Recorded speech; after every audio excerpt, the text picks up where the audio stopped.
Are you looking for peace of mind at your doorstep? Look no further. With the Blink Video Doorbell, your home's entrance is always within your control. Check out the link in the video description to learn more and get your Blink Video Doorbell on Amazon. Your home is in your hands. A mother has been left outraged after a car salesman in Texas came and took her daughter with Down syndrome to a dealership to buy a Honda. Angie Martin, a working mother of 7, was shocked to come home on Tuesday night and not see Hope Martin. She was told a salesperson had picked up her disabled daughter and taken her to All-Star Honda to look at cars. My heart's beating faster just thinking about it.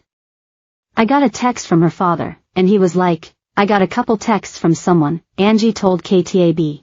Hope, who has a desire to drive, is said to have called the dealership multiple times and said she wanted to buy a car. Angie has discussed driving with her daughter but told her the decision is not up to her but state motor vehicle institutions.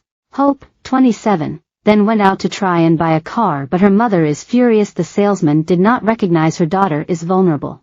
I was so angry that this had happened and that a strange man would have the audacity to come and take my daughter, who obviously is cognitively impaired, out of my home without my consent, let alone to do something so drastic, Angie.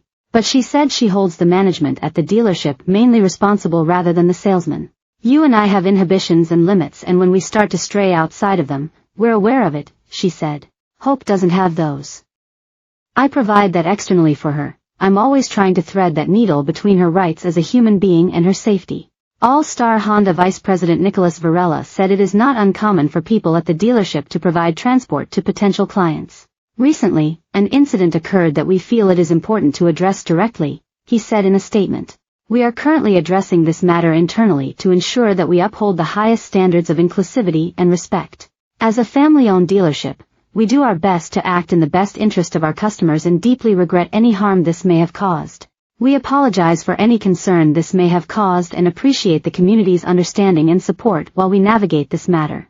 Varela said the dealership would have felt like they were violating Hope's civil liberties if they decided she was not fit to make a decision like that on her own. He added that they contacted her father and no payment would have taken place without a parent or legal guardian. What legislation attempts to do is to call us to a higher standard, not give us an excuse for our failures, he added.